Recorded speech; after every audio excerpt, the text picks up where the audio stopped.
أعوذ بالله من الشيطان الرجيم. كل نفس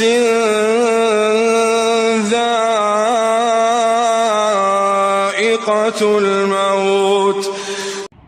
Tsira da aminci su tabbata ga annabin da ya zo duniya kuma ya bar duniya. A yau a matsayinka na mumini ko kuma na mumina, wasu tambayoyi nake so ku amsa mana. Shin an taɓa sallar gawa da kai? Ko kuma ka taɓa rako gawa cikin gidanta? Shin kana haskake kabarinka, kana gyara kabarinka don ganin ka sadu da Ubangiji salim alim? Shin kana tuna mutuwarka yadda kake tuna harkokin rayuwa na yau da kullum?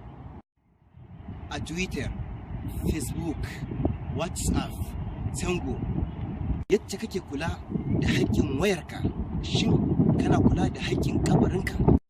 Tura saƙonni ta hanyar waya, shin alkhairi kake tura ko kuma shari kake turawa? Ka sani duka abin da kai zai biyo ka cikin wannan gida da kake ganin mu a cikinsa. Ma'ana idan alkhairi ka tura wa mutane, wannan alkhairin shi zai biyo ka. Haka in sharri kake tura musu, wannan sharrin shi zai biyo ka.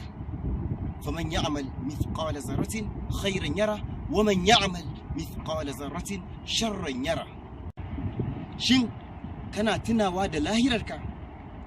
Ya dan uwa, ka sani duniya ka shigo ta, kuma da kaki da kasu akwan a tashi za ka fita gabarta. Ya kai ma abucin zalunci, ya kai ma abucin girman kai, ya kai ma abucin riya, ya kai ma abucin wasa da sallah. Ka tuba ka koma ga Allah tun kafin mutuwa ta zo maka a lokacin da baka tunaninta.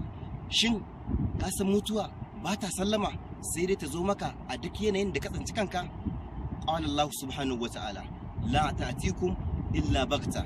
Ma'ana kiyamarku ba za ta taba zuwa a lokacin da kuke tunanin za ta zo muku ba, za ta zo ne a lokacin da kuke aikata khairi ko kuma sharri. Kullu nafsin dha'iqatul maut. Dukkan rai zai dandana mutuwa. Ya dan uwa, da ni da ke da ku gabaki daya da su waɗanda za su saurare mu nan gaba, dan Allah mu tuba ga Allah taubatan nasuha. Wa qul tastaghfiru rabbakum innahu kana ghaffara. Nabbi'a ibadi anni ana al-ghafurur rahim. Ubangiji mai gafara ne, mu tuba zai gafarta zunubi. Sako daga yan uwanku ne yau da kullum, Mazarriyat. Ma'assalam.